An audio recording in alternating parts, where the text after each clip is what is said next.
Our goal is to make sure that your demand side platform is set up correctly the first time. And to do that, we must have certain information so that we can proceed with the provisioning and the setup and testing of your DSP. So I want to make sure that you understand the fields that we must have in order to set things up for you. Of course, the first name and the last name is self-explanatory. We must have an accurate contact email address. We need to know, or we'd like to know, your company name. Your address, of course, is absolutely necessary.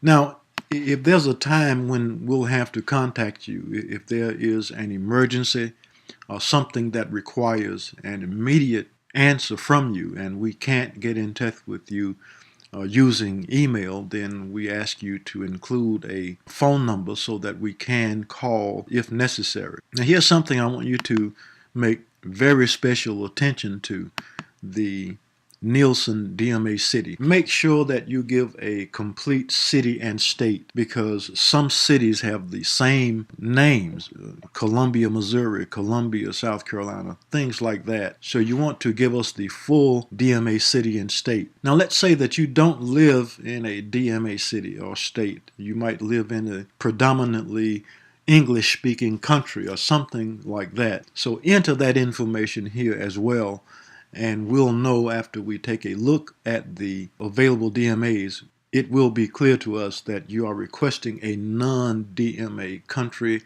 or city or state. So make sure that you enter that information correctly. And I'm just going to click on this second link here. These are the listings of the DMA cities and states. And that link should be on the form. So if you will just give us the full city and state as outlined here, then we'll know what to do. And as I said earlier, if you live in a country, if it's English speaking and it's not listed as a DMA, if you just enter that same two fields with the requested country or city or state that you're interested in, and we want to have an alternate just in case someone has already reserved the area that you want. We have a specific number based on the size of the DMA, but if that area is filled, then we want you to select an alternate, and that's what the second field is for. Now let's scroll down a little bit to the account name and password. In order to start this process, you must first have an account set up on one of our ad exchanges. And once you set up an account, you'll get an email that will give you your login credentials.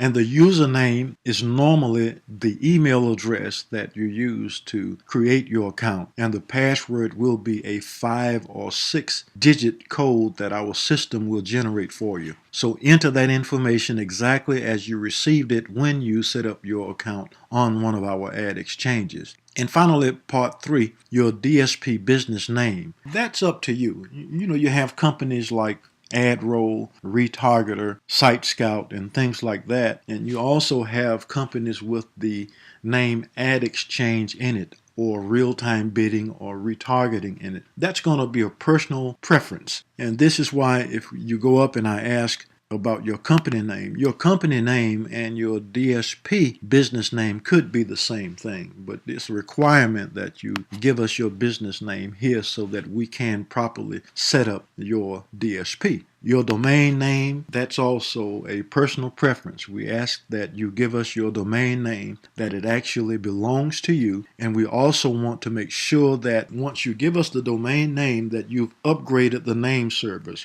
We want you to point the name service to the information right here.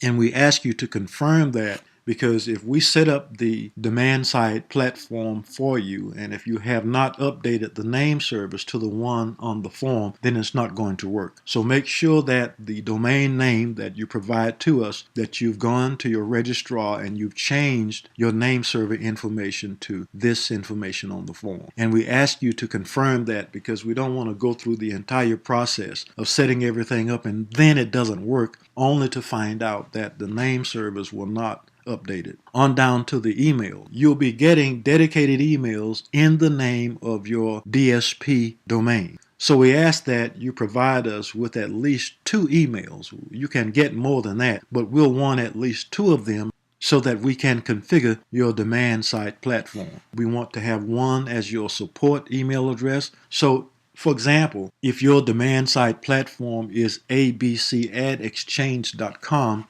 we want to set up support at abcadexchange.com. And we ask for a second email address for your accounting and finance address in case someone wants to send you a wire transfer or they want to contact you about payment or something like that. So that second email address could be finance or accounting@yourdomainname.com. And we also want you to include the password that you want us to set up for you. And of course, you can enter a third and a fourth email address if you want to, but 2 of those addresses are required. Press submit and you're done.